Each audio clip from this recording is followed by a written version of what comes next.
Recap lang natin ang Game 3 ng semifinal. Sa first game, TNT versus Meralco. To open this one, ganoon pa rin yung Meralco. Yung point of attack nila is to take shots close to the basket and it is paying off.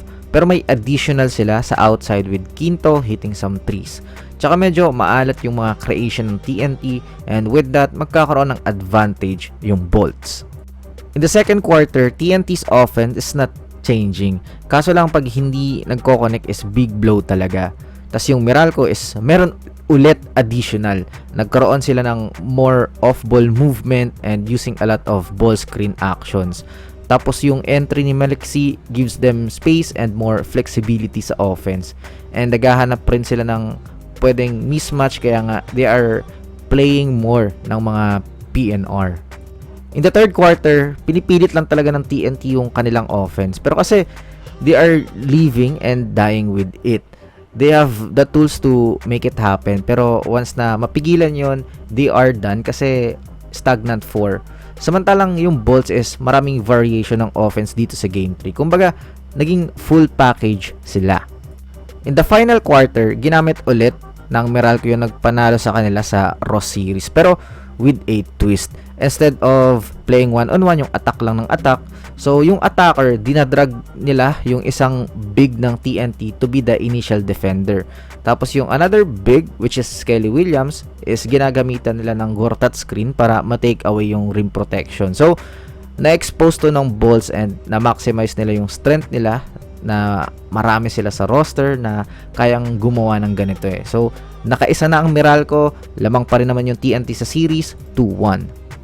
Sa second game, Ginebra versus SMB. Ang tindi ng binigay na confidence kay CJ Perez.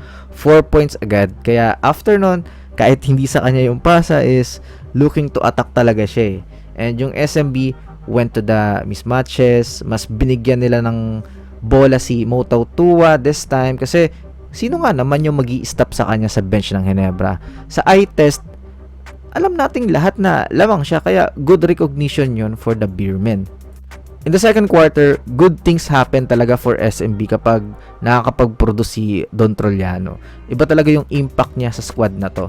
Tapos yung combination nila ng second unit is maraming shooters. Kaya yung defense ng Ginebra is ganito. Halos lahat ng players is nasa labas, leaving Junmar Fajardo with a wide space. Tapos pag nag-collapse sa kanya, chance na ng cutters to make Ginebra pay. In the third quarter, they have no answer sa Red Hat Don Trollano. No need for Gray to overhelp kasi magiging tatlo na sila doon, leaving Trollano open sa labas. Tsaka mas lalo tuloy siyang nagkaroon ng confidence to create more. Tsaka we need to emphasize also the RJ Abarrientos problem. Yes, pinupuri natin siya kapag may big games, kaso lang kailangan din nating sabihin yung truth here na naging point of attack siya ng SMB. Especially if iman niya si CJ Perez, easy offense for SMB.